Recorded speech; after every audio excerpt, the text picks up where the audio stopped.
bahwa hari ini kita akan sama-sama mengkaji tentang wawasan mazhab Syafi'i, wabil khusus yang berkaitan dengan sejumlah mustalahat. Jadi kita bisa lihat di sana di layar mustalahatul mazhab Syafi'i. Nah, ini pembahasannya baik berkenaan dengan ta'rifnya, tarikhnya, kemudian masadirnya, qawaidnya, tapi semua disinggung secara sathiyah. Begitu juga mustalahatnya, kemudian perlu pengenalan kitab-kitabnya dan ulama-ulama besar yang ada dalam mazhab Imam Syafi'i. Jadi insyaallah kita akan paparkan pada kesempatan hari ini agar kita yang selama ini mengklaim bahwa diri kita mengikuti mazhab Imam Syafi'i lebih mengenal apa dan bagaimana mazhab Imam Syafi'i tersebut, ya ikhwan.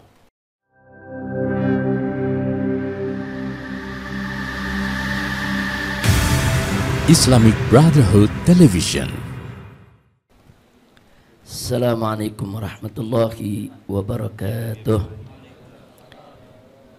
Bismillah walhamdulillah wassalatu wassalamu ala rasulillah wa ala alihi wa sahbihi wa mawalah. Allahumma anfa'na bima 'allamtana wa 'allimna ma yanfa'una. Allahumma zidna ilma warzuqna fahma wa atina hikmah. Allahumma barik lana fi majlisina hadha birahmatika ya arhamar rahimin. Walhamdulillahi rabbil alamin. Taqabbalallahu minna wa minkum fataqabbal ya karim. Sebagaimana yang sudah kita sampaikan pada pelajaran yang lalu, pada hari Rabu yang lalu, bahwa hari ini kita akan sama-sama mengkaji tentang wawasan mazhab Syafi'i, wabil khusus yang berkaitan dengan sejumlah mustalahat. Jadi kita bisa lihat di sana di layar mustalahatul mazhab Syafi'i. Nah, ini pembahasannya baik berkenaan dengan ta'rifnya, tarikhnya, kemudian masadirnya, qawaidnya, tapi semua disinggung secara sathiyah. Begitu juga mustalahatnya, kemudian perlu pengenalan kitab-kitabnya dan ulama-ulama besar yang ada dalam mazhab Imam Syafi'i. Jadi insyaallah kita akan paparkan pada kesempatan hari ini agar kita yang selama ini mengklaim bahwa diri kita mengikuti mazhab Imam Syafi'i lebih mengenal apa dan bagaimana mazhab Imam Syafi'i tersebut, ya ikhwan. Untuk menyingkat waktu, langsung saja mari kita perhatikan. Pertama, kita perlu tahu juga tentang nasab al-Imam Syafi'i, di mana nasab beliau bersambung kepada Nabi kita alaihi salatu wassalam, yaitu di Abdi Manaf. Nah, kita lihat di sini bahwa Abdu Manaf punya anak Hashim, Hashim punya anak Abdul Muttalib, Abdul Muttalib punya anak Abdullah, dan Abdullah adalah ayahanda dari Nabi kita Muhammad sallallahu alaihi wa alihi wa sahbihi wasallam. Nah, sementara Abdu Manaf ini selain punya anak Hashim, beliau juga punya anak Al-Muttalib. Makanya kita kenal ada Bani Hashim, ada Bani Muttalib. Jadi Muttalib dengan Hashim adik kakak. Dan dalam satu hadis Nabi mengatakan bahwa Bani Hashim dan Bani Muttalib syai'un wahid. Nabi mengatakan syai'un wahid, itu yang menjadi dalil dari mazhab Syafi'i bahwa di antara yang haram menerima zakat bukan Bani Hashim saja, tapi juga Bani Muttalib, karena dikatakan syai'un wahid. Nah, kenapa sampai keluar pernyataan dari Nabi alaihi salatu wassalam Bani Muttalib dengan Bani Hashim syai'un wahid? Karena suka duka dari Bani Muttalib dan Bani Hashim, baik sebelum masuk Islam maupun setelah masuk Islam, di dalam membela Nabi itu sama-sama menanggung suka duka. Jadi walaupun mereka belum masuk Islam, Bani Hashim dan Bani Muthalib, sebagian sudah masuk Islam, sebagian belum. Yang masuk Islam maupun yang belum masuk Islam sama-sama bela Nabi. Karena keduanya mentaati instruksi perintah daripada Abu Thalib. Abu Thalib sebagai pemukanya saat itu, Bani Hashim ikut daripada arahan-arahan Abu Thalib, Bani Muthalib juga ikut arahan-arahan Abu Thalib. Jadi walaupun di kalangan mereka ada yang belum masuk Islam, tapi tetap mereka bela Nabi, jaga Nabi, lindungi Nabi. Nah itu yang terjadi. Nah ini suka dukanya bareng. Makanya pada saat Nabi alaihissalam diboikot beberapa tahun lamanya, saudara, yang diboikot ya ini Bani Hashim dan Bani Muthalib di samping sahabat-sahabat Nabi yang lainnya.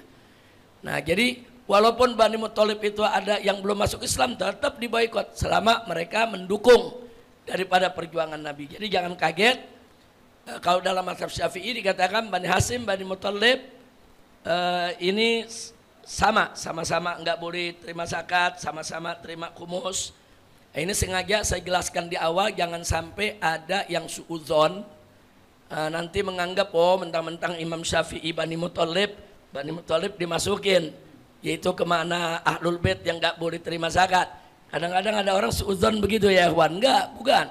Karena memang ada dalil Nabi yang mengatakan Bani Muthalib dan Bani Hashim syai'un wahid. Hadis sahih ya ikhwan. Baik, nah Muthalib ini mari kita lihat bagaimana nyambungnya ke bawah sampai Imam Syafi'i. Beliau namakan anaknya dengan nama saudaranya, yaitu Hashim. Jadi dulu tuh kakak adik biasa begitu, namain anaknya nama saudara, itu udah umum untuk menunjukkan saling cintanya mereka dalam silaturahim hubungan di antara mereka.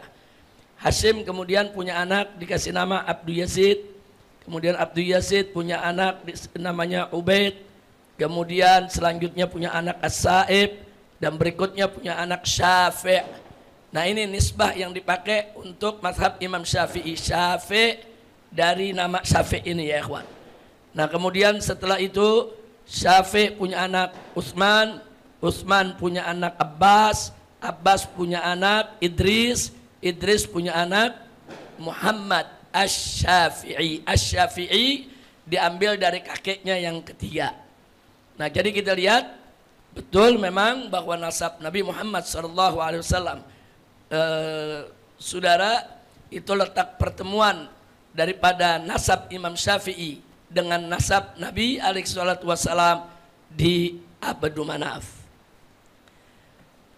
Artinya di sini nggak perlu ditanya lagi. Kalau begitu Imam Syafi'i Quraisy bukan? Ya pasti Quraisy ya kawan. Imam Syafi'i ini Al-Imam Al-Qurashi. Beliau Quraisy. Saudara, bahkan kalau cerita soal mereka yang diharamkan menerima zakat, ya berarti Bani Muthalib termasuk diharamkan menerima zakat. Mereka semua ini semua adalah kerabat Nabi kita Muhammad sallallahu alaihi wasallam. Berikutnya, kita juga perlu mengenal guru-guru Imam Syafi'i. Imam Syafi'i ini gurunya sangat banyak. Tapi di antara sekian banyak guru-guru Imam Syafi'i, ada guru-guru besarnya yang sangat berpengaruh membentuk daripada karakter, kepribadian dan keilmuan Al-Imam Syafi'i radhiyallahu ta'ala anhu. Nah kita lihat Imam Syafi'i guru-gurunya ada yang di Mekah, ada yang di Madinah, ada yang di Yaman, dan ada yang di Irak. Nah kenapa guru-guru Imam Syafi'i ada di 4 tempat ini? Karena di 4 tempat ini Imam Syafi'i cukup lama tinggal di sana. Imam Syafi'i lama tinggal di Mekah, lama tinggal di Madinah, lama tinggal di Yaman, lama tinggal di Irak.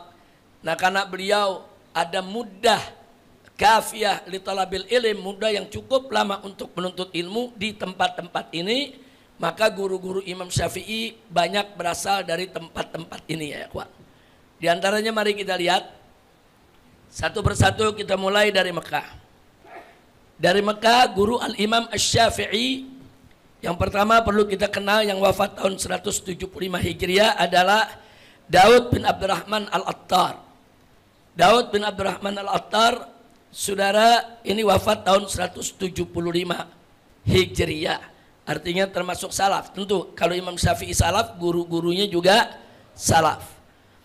Yang kedua Muslim ibn Khalid al-Qurashi Az-Zanji, ini yang wafat tahun 179 Hijriah. Kemudian yang ketiga guru Imam Syafi'i ada Sufyan ibn Uyainah. Kita sering dengar kalau baca kitab fikih Ibn Uyainah. Sufyan ada dua, ada Sufyan Ats-Tsauri, ada Sufyan ibn Uyainah. Kadang-kadang orang suka tertukar ya ikhwan. Nah, jadi Ibn Uyainah juga merupakan guru daripada Imam Asy-Syafi'i. Ibn Uyainah inilah yang kata-katanya sangat terkenal. Beliau pernah mengatakan inda dzikris shalihin tanzilur rahmat. Nah, itu kata-kata yang diucapkan oleh Ibn Uyainah, guru daripada Imam Syafi'i yang wafat tahun 198 Hijriah. Kemudian berikutnya masih ada guru Al-Imam Syafi'i Sa'id bin Salim Al-Qaddah.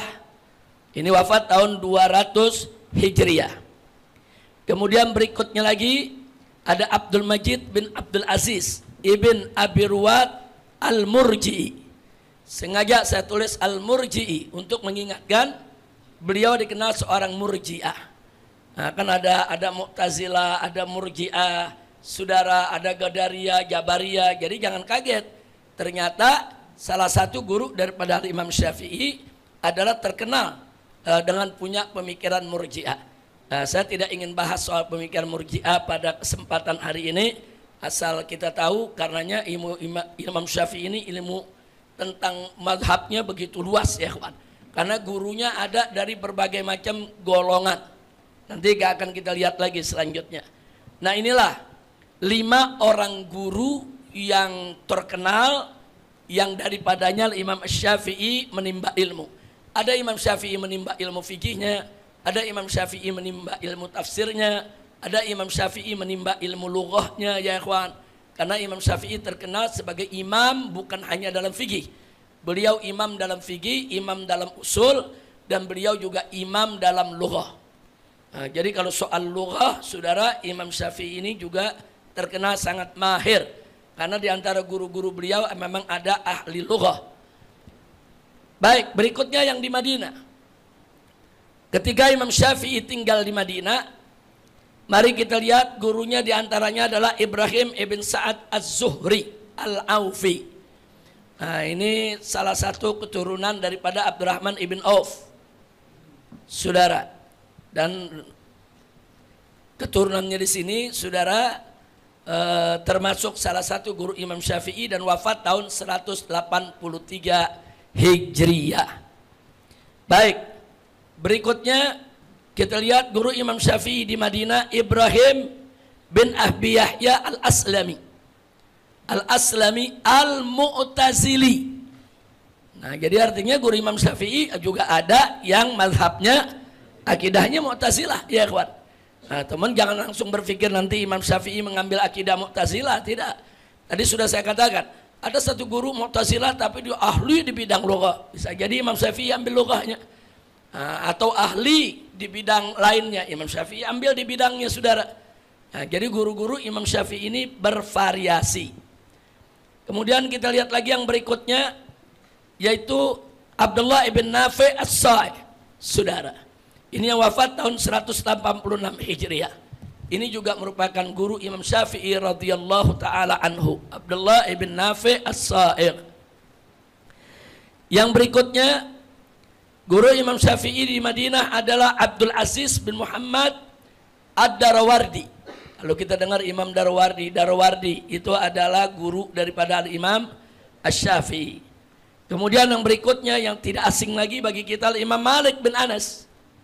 Imam Malik bin Anas juga merupakan guru Imam Syafi'i. Jadi kenapa kok kita taruh Imam Malik di nomor 5? Ini sesuai urutan wafatnya aja ya kawan. Padahal dari sekian banyak ini yang jadi guru besarnya Imam Syafi'i, Imam Malik. Jadi kalau dia dalam bidang hadis, bidang fikih, guru besarnya Imam Syafi'i adalah Imam Malik, baik dalam fikih maupun dalam hadis. Bahkan Imam Syafi'i, saudara, di usia 7 tahun maksudnya, kita tahu terkenal sudah hafal Al-Quran, dan di usia saudara belum balik, saudara sudah hafal Muwatta. Nah, jadi Muwatta itu isinya kan hadis-hadis saudara, khususnya berkaitan juga dengan ahkam yang diriwayatkan oleh Imam Malik.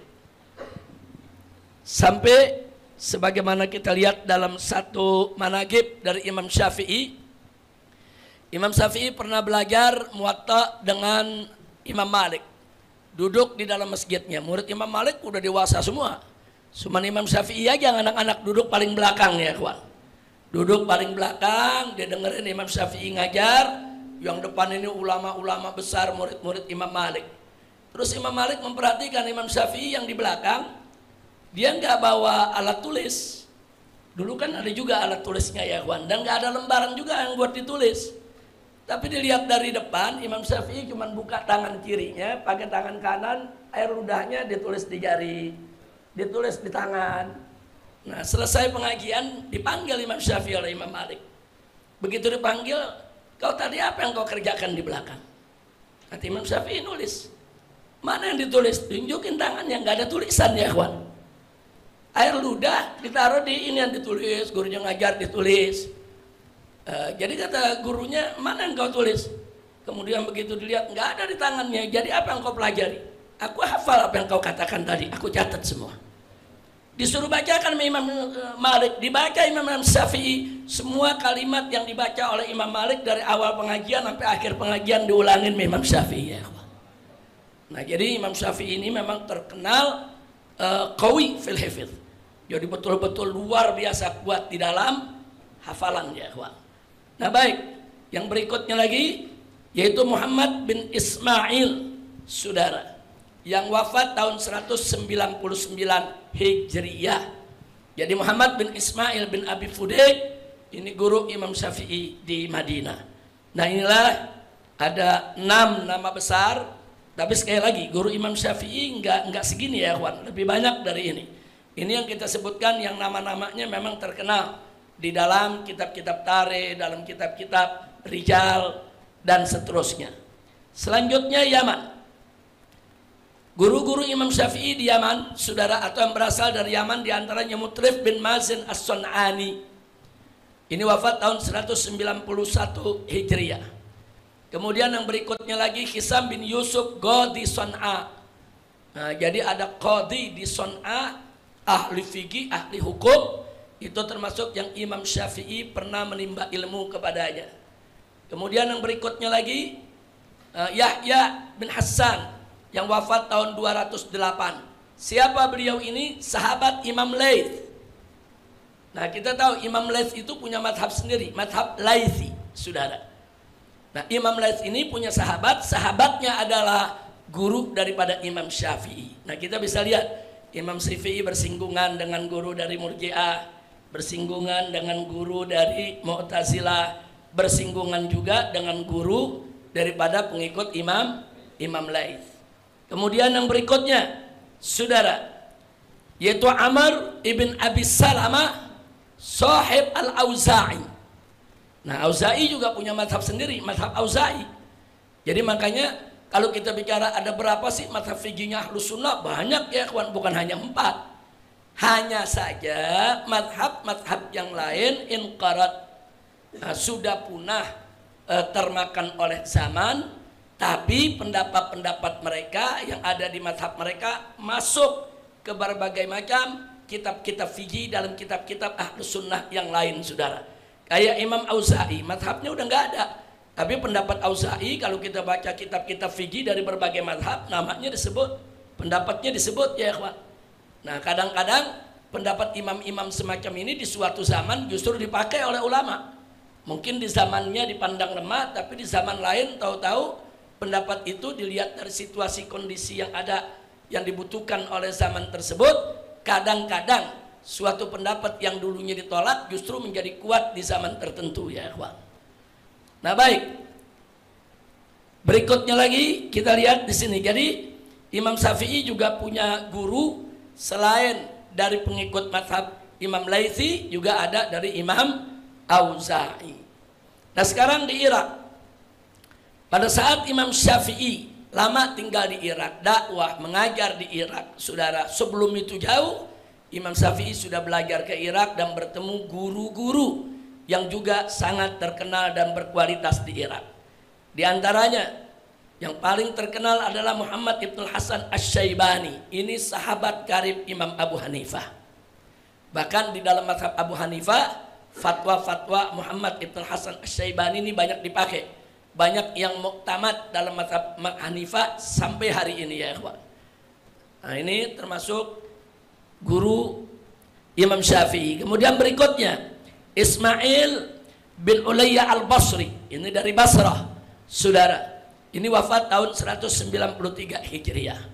Selanjutnya Abdul Wahab bin Abdul Majid al-Basri, juga dari Basrah, wafat tahun 194 Hijriah. Dan yang berikutnya yang sangat terkenal, Waqi Ibnul Jarrah Ibn Malik.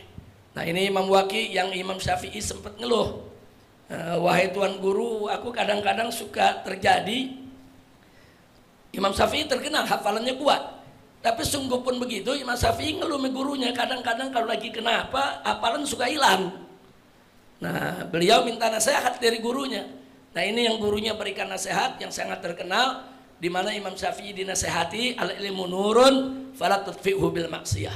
Ilmu itu adalah cahaya, jangan kau padamkan dengan maksiat. Itu ajaran yang diterima oleh Imam Syafi'i dari Imam Waqi, ya ikhwan. Nah, Imam Waqi ini bukan hanya dalam urusan fikih, tapi dalam urusan hadis juga banyak riwayatnya. Baik, berikutnya adalah Hamad ibn Usama al-Kufi. Yang disebut al-Kufi berarti dari Kufah. Ada kota Basrah, ada Kufah. Ini wafat tahun 201. Nah, inilah nama-nama guru-guru besar dari Al-Imam Asy-Syafi'i radhiyallahu ta'ala anhu. Jadi kelebihan Imam Syafi'i, beliau belajar dari banyak guru, saudara. Ilmu-ilmu gurunya beliau tampung, beliau garap, beliau olah, beliau pahami, saudara.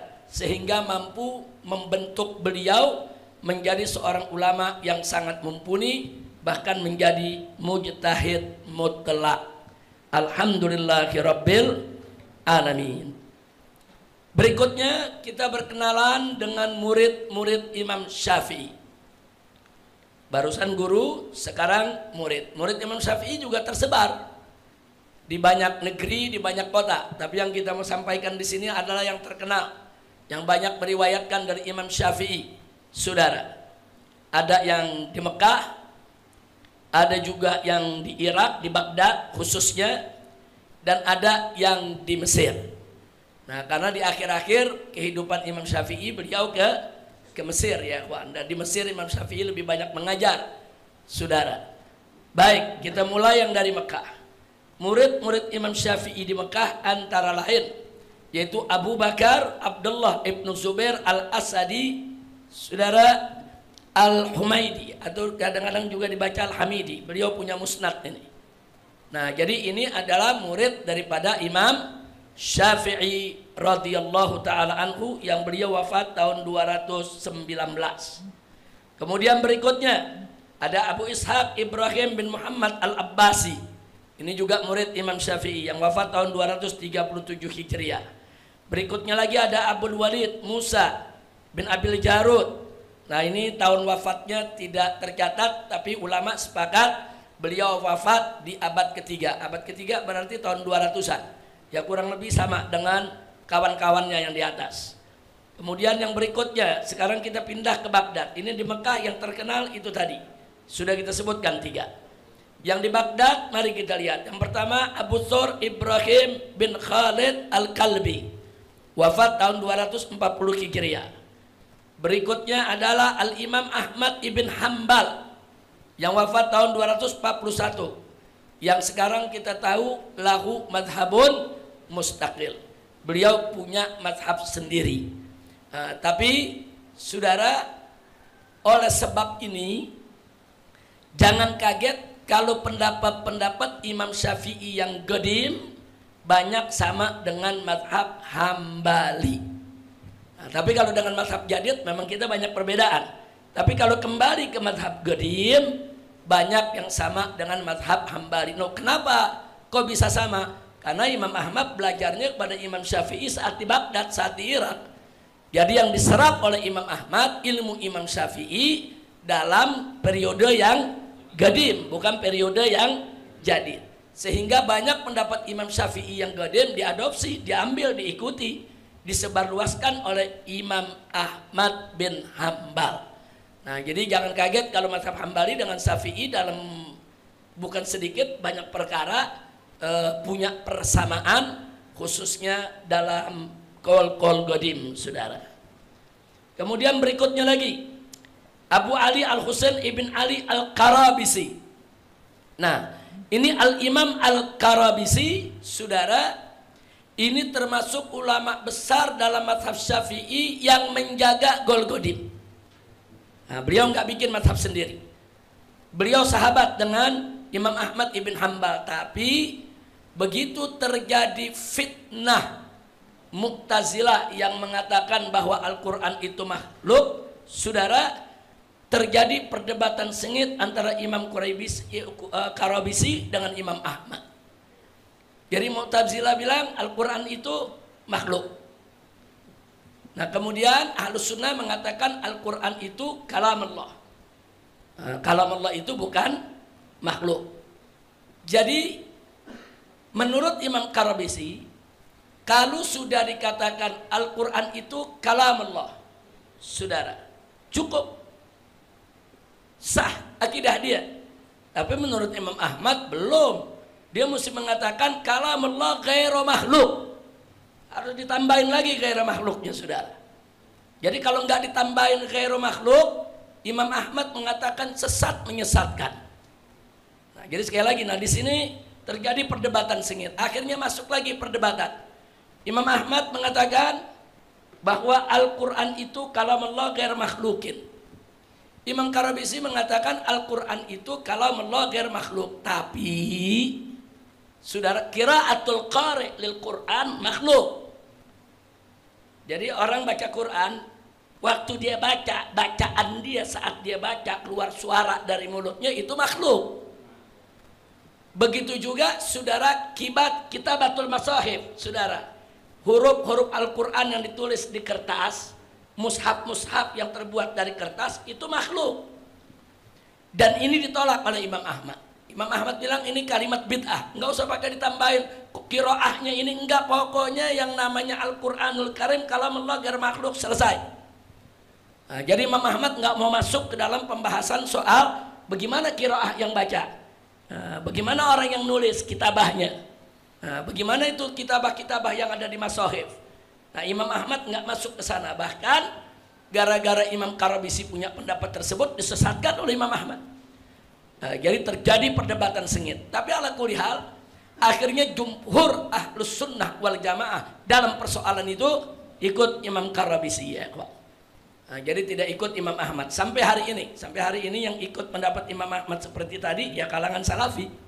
Nah, tapi kalangan Ahlus Sunnah Asy'ariyah, Maturidiyah dalam soal tadi ikut Imam Karabisi, ya kawan. Jadi Imam Karabisi ini termasuk imam besar dalam mazhab Syafi'i, tapi yang menjaga pendapat-pendapat mazhab qadim, saudara, bukan mazhab jadid.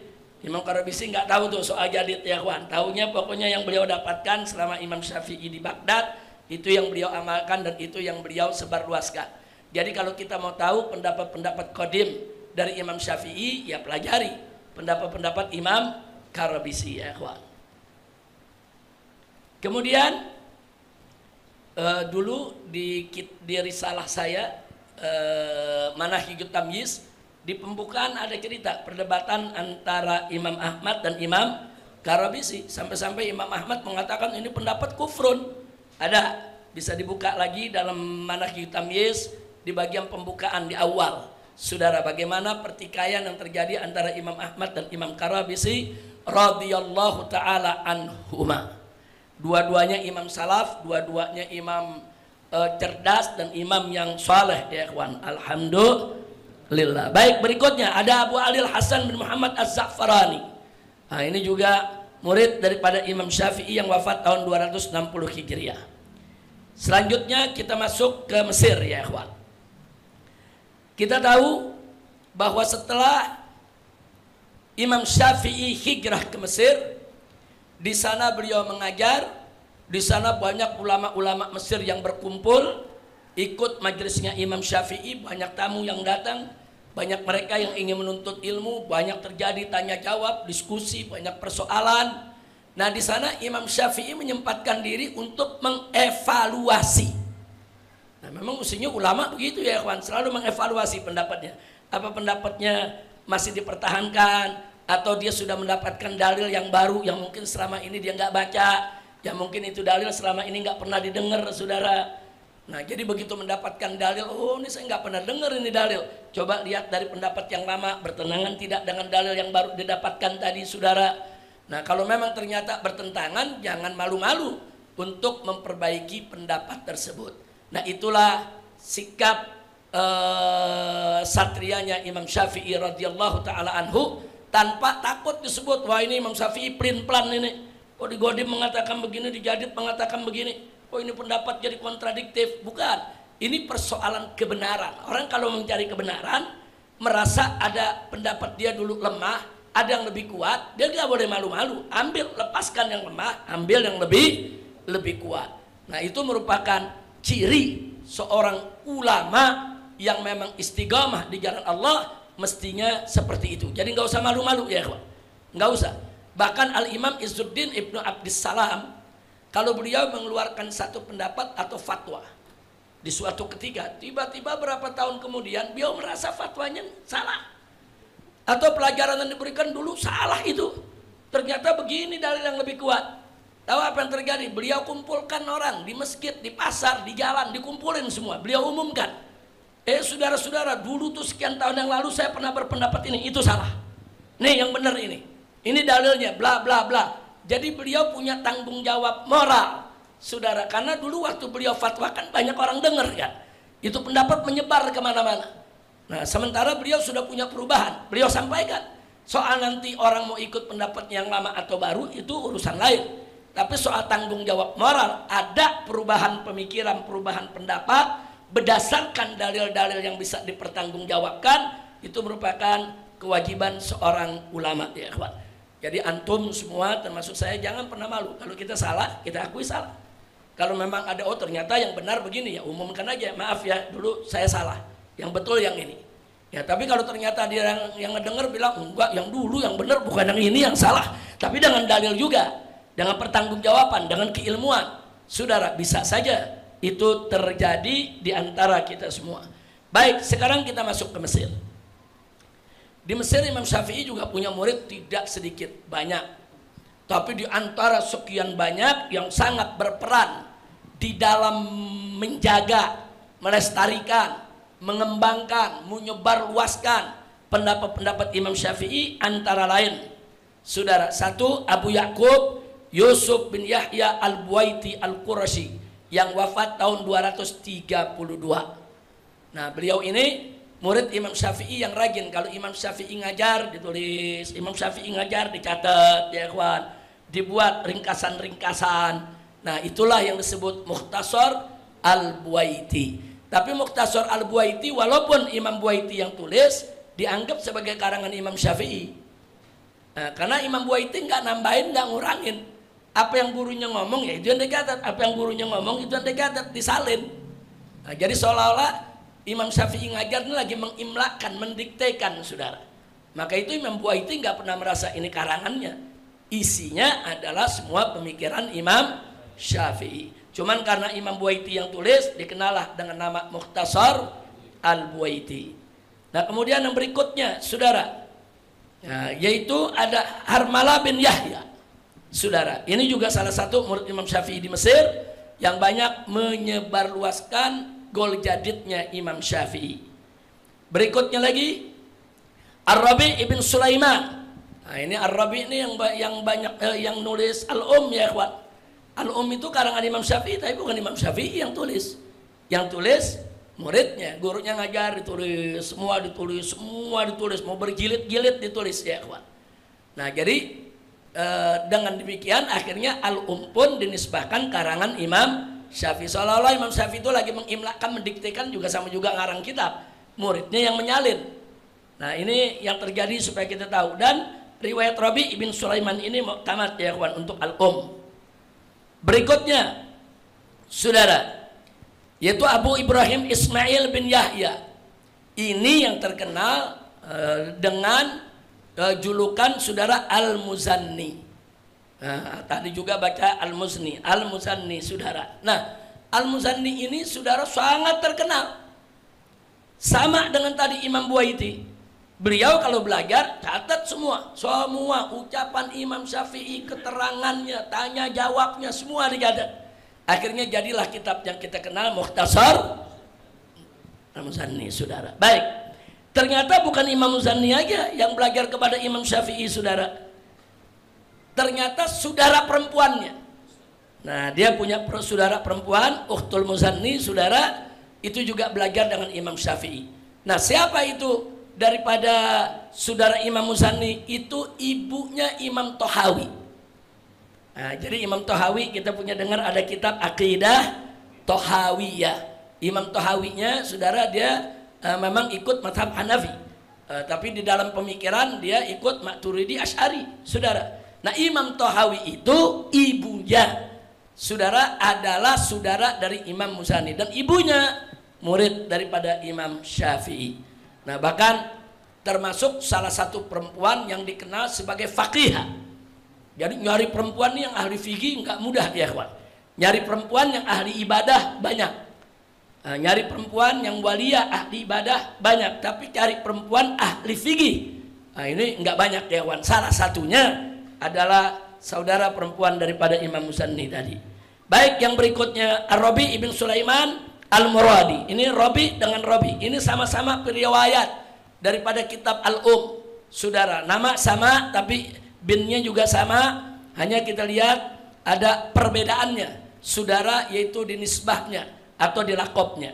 Nah, inilah murid-murid Imam Syafi'i yang berjasa besar di dalam menjaga, melestarikan pendapat dan pemikiran Imam Syafi'i dalam catatan-catatan mereka, dalam kitab-kitab mereka, dan di dalam menyebarluaskannya ke generasi yang berikut.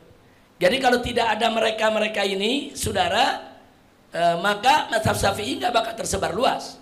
Nggak ada yang tahu itu mazhab Syafi'i itu apa ya ikhwan. Nah, dengan jasa mereka-mereka inilah mazhab Imam Syafi'i tersebar ke seluruh dunia. Alhamdulillah. Nah, baiklah. Selanjutnya mari kita berkenalan sejenak dengan para al-a'immah asy-Syafi'iyah. Nah, ini kita bagi-bagi dalam beberapa periode. Nah, kita lihat di sini paling atas nomor 1. Antara tahun 200 sampai 250 saudara. Ini ada imam-imam besar dalam mazhab Syafi'i, kelompok yang ikut mazhab Qadim dan kelompok yang ikut mazhab Jadid. Nah, di antaranya kita lihat yang ikut mazhab Qadim ada Imam Ahmad, Imam Qarabisi, Imam Za'farani, dan Imam Ibn Rohawi. Nah, jadi kalau kita dengar nama-nama orang ini, kecuali Imam Ahmad ya, yang sudah membuat mazhab baru atau mendirikan mazhab baru, ini semua adalah pembawa mazhab Qadim dari Imam Syafi'i. Sementara periode awal ini yang membawa mazhab Jadid Imam Syafi'i adalah Al-Imam Al-Humaidi, kemudian Imam Buaiti, Imam Muzanni, dan Al-Imam Ar-Rabi.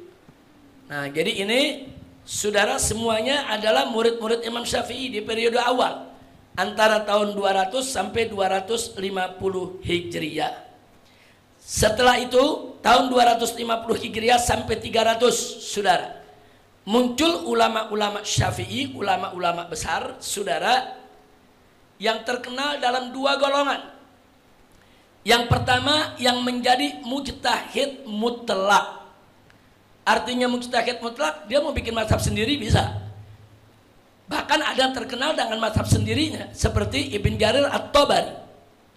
Ibn Jarir At-Tabari pengikut Imam Syafi'i, mazhabnya Syafi'i. Tapi kemudian di kemudian hari banyak pendapat-pendapat beliau saudara yang memang tidak sejalan dengan mazhab Syafi'i, dan akhirnya terbentuk menjadi mazhab Tabari. Nah, cuman mazhab Tabari sekarang sudah inkarat, nggak ada saudara. Tapi pemikiran-pemikiran Imam Tabari ini masuk ke dalam berbagai kitab-kitab fikih Imam Syafi'i radhiyallahu taala anhu. Begitu juga ada Ibn Khuzaimah, Abu Bakar Ibn Khuzaimah. Ini mujtahid mutlak. Saudara, kalau dia mau bikin mazhab sendiri bisa. Nah, tapi mereka lebih suka untuk ikut mazhab Imam Syafi'i. Termasuk saudara Imam, ada yang baca Marwazi, ada di sini dikatakan Al-Marruzi. Nah, ini nanti Ki Asep ini tahqiqnya nih. Masa Ki Asep ada di sini? Nah, nanti ditahqiq lagi Ki Asep. Ada Marruzi, ada Marwazi, saudara. Nah, ini juga termasuk mujtahid mutlak dalam mazhab Syafi'i. Termasuk Muhammad Ibnul Munzir. Nah, jadi ada mazhab Munziri, tapi sekarang udah inkar, sudah hilang. Nah, biasanya mazhab-mazhab yang hilang begitu, saudara, satu, biasanya karena khazanahnya tidak sebanyak daripada mazhab induknya. Dia hanya tambahan-tambahan saja, itu satu. Kedua, karena tidak banyak pengikutnya, saudara, yang mengikuti daripada mazhab yang baru tersebut. Beda dengan Imam Ahmad. Imam Ahmad begitu punya pemikiran, terbentuk mazhab, pengikutnya banyak, sehingga dia jadi mazhab tersendiri. Makanya tadi saya katakan kalau bicara mazhab fikih Ahlus Sunnah wal Jamaah banyak, bukan hanya 4. Tapi untuk hari ini memang yang tersisa, yang masih banyak pengikutnya di dunia, ada 4 saja ya ikhwan, yaitu mazhab Hanafi, Maliki, Syafi'i, dan Hambali. Baik, kita lanjutkan.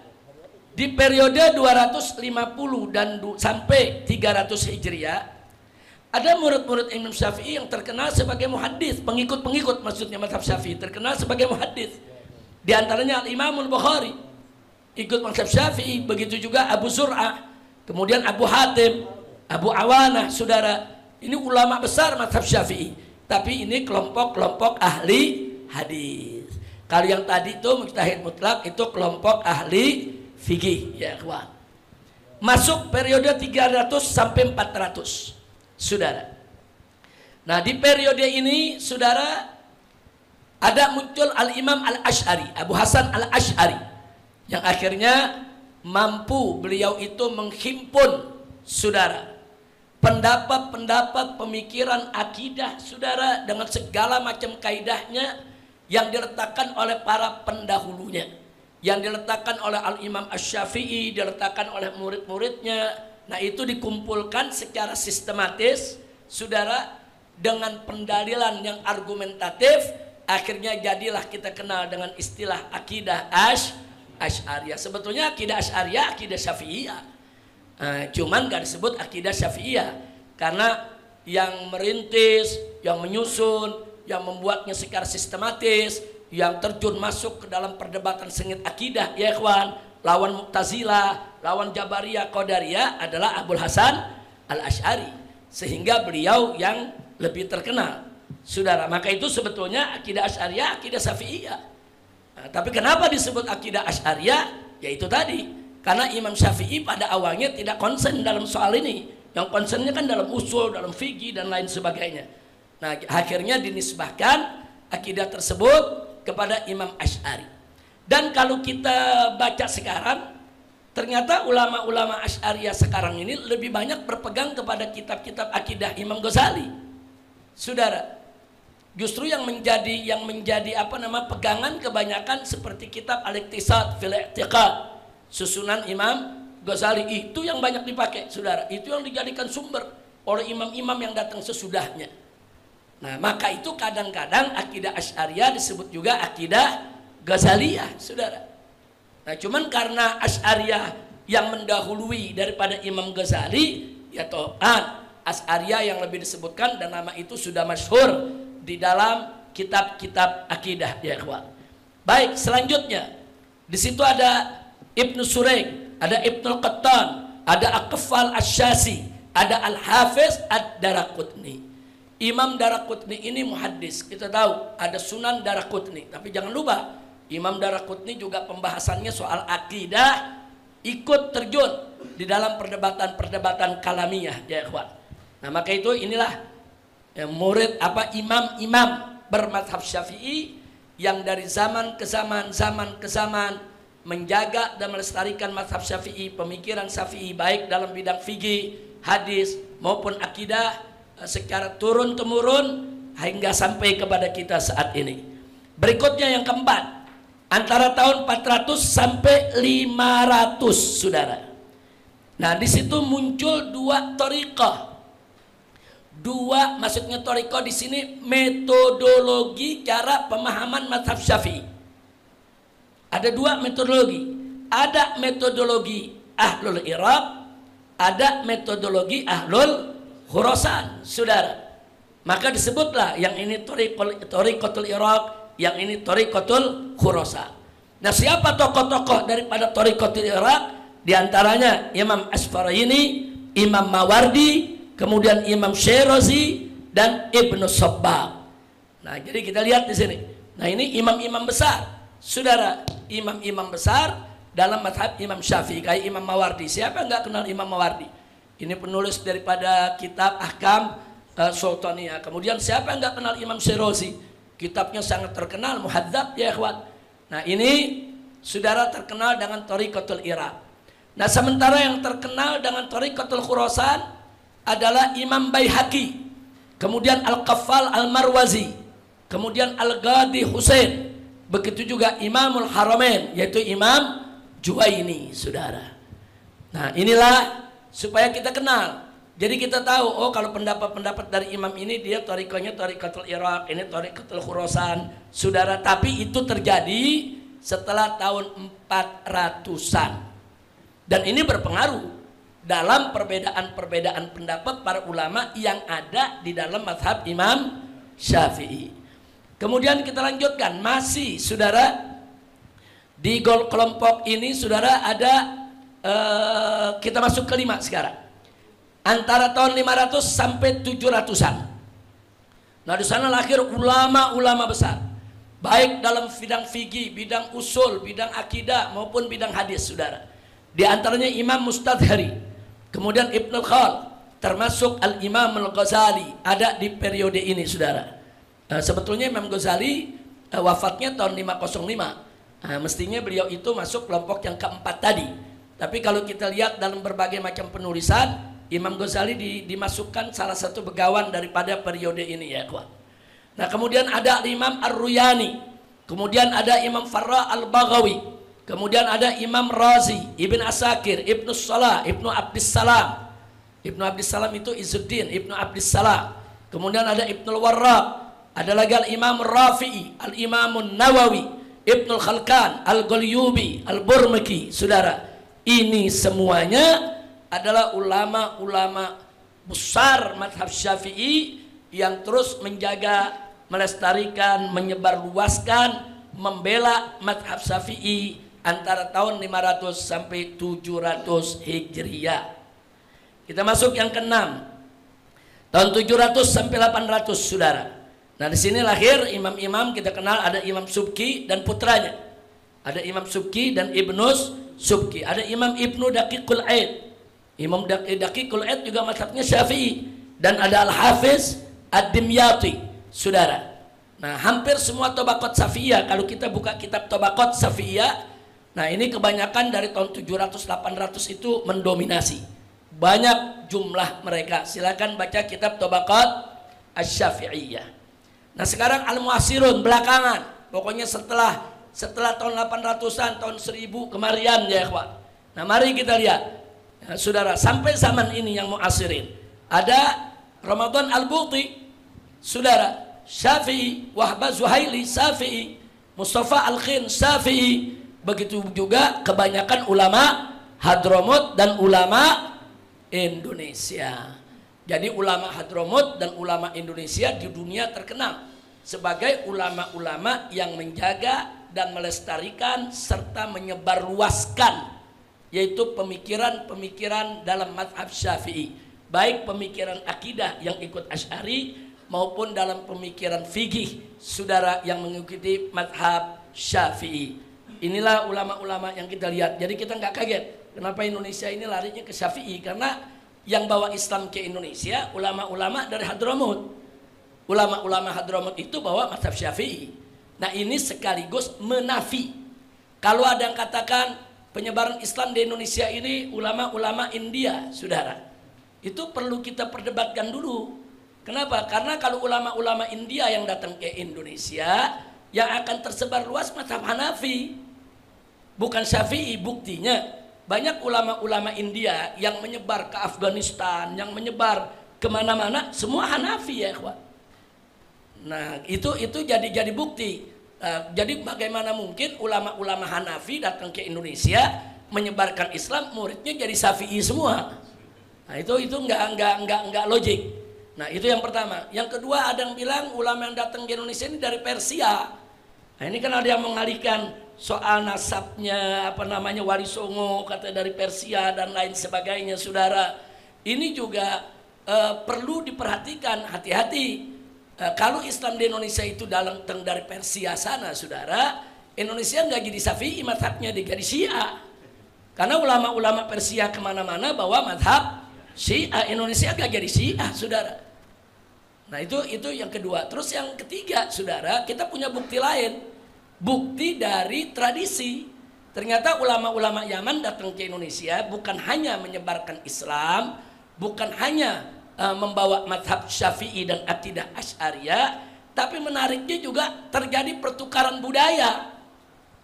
Kita lihat sekarang, di Sumatera ada tari Zafin, di Kalimantan ada tari Zafin, ada Zafin Melayu, ada Zafin Banjar, saudara. Di Ambon ada tari Zafin, di Maluku, saudara.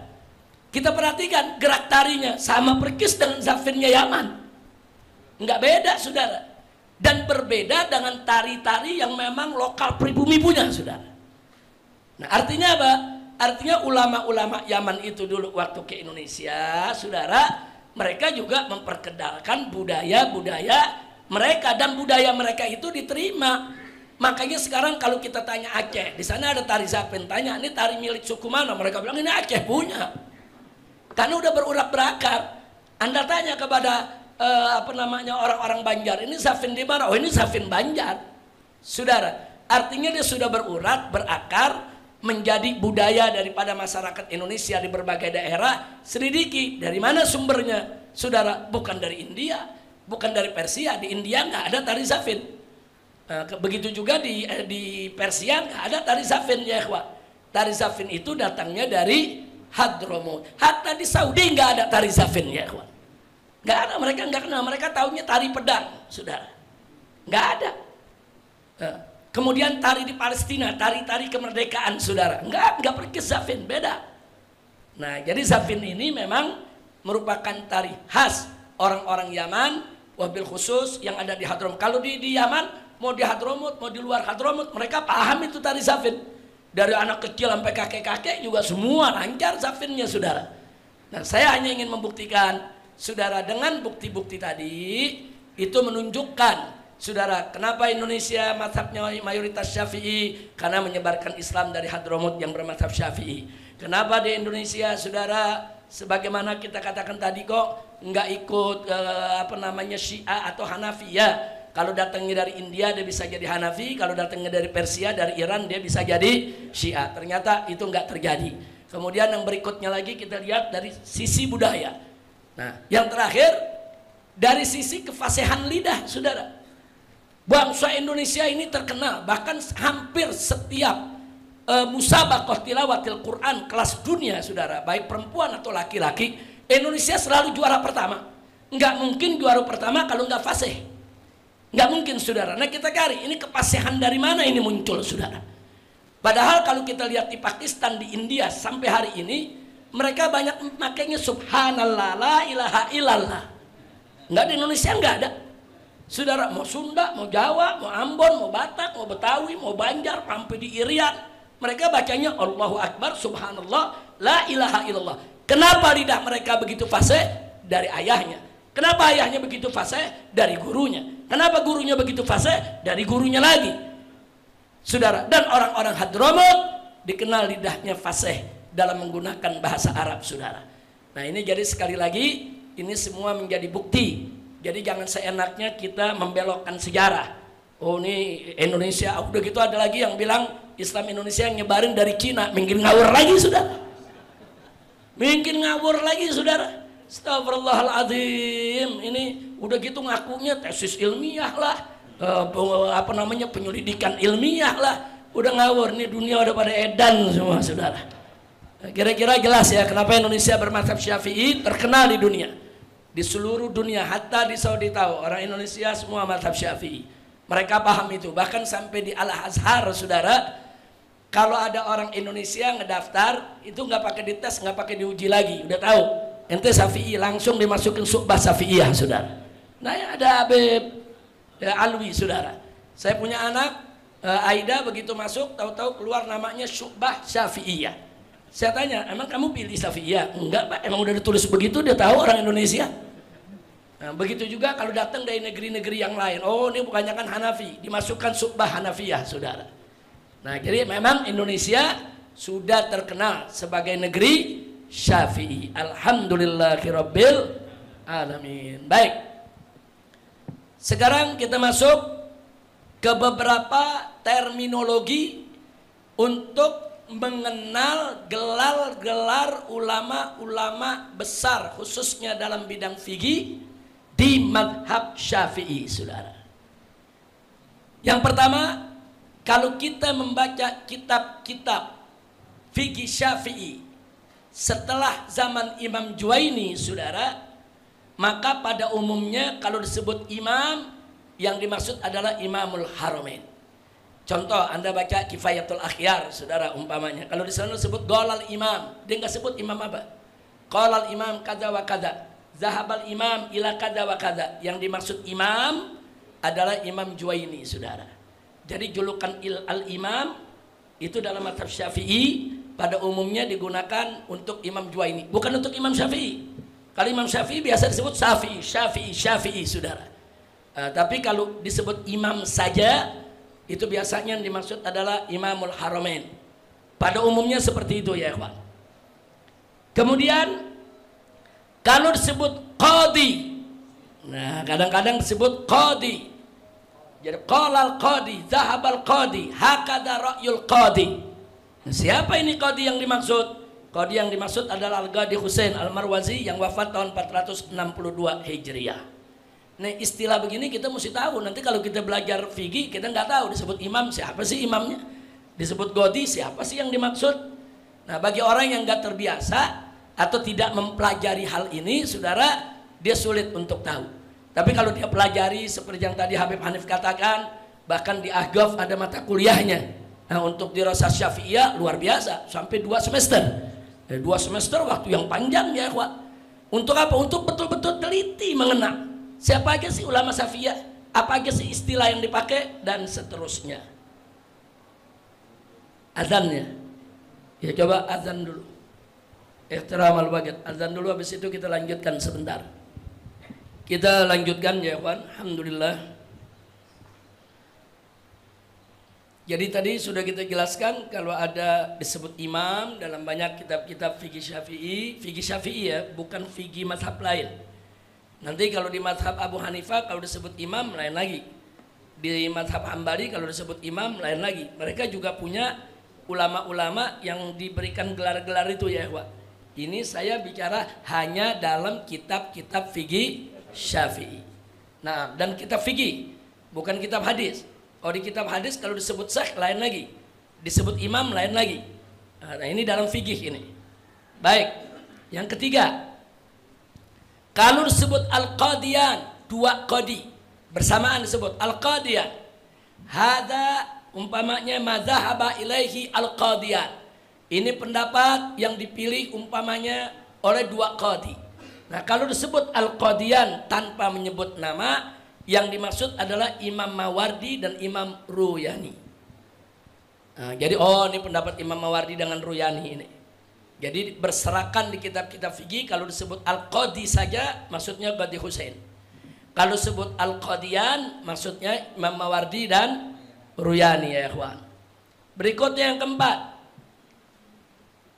Kalau kita baca kitab hadis disebut rawahus syaikhan, yang kita paham Bukhari Muslim. Itu dalam ilmu hadis. Tapi kalau dalam fikih Syafi'i, kalau dikatakan umpamanya dikatakan qala syaikhan atau dhahaba syaikhan ila ra'yi kada wa kada, maka yang dimaksud syaikhan di situ adalah Imam Rafi'i dan Nawawi. Ya, jadi biasanya Ini kalau ada kesepakatan antara Imam Rafi'i dengan Imam Nawawi dalam pendapat, ini sering kita dapatkan. Umpamanya ittafaqa alaihi syaikhan. Jadi dua syekh sepakat, ini pendapat.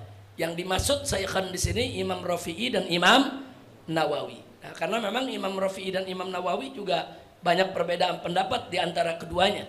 Dan keduanya memang sama-sama faqih, sama-sama mujtahid, sama-sama diperhitungkan luar biasa. Dan saking terkenal dan mumpuni ilmunya, para ulama mazhab Syafi'i sepakat menjuluki beliau asy-syaikhan.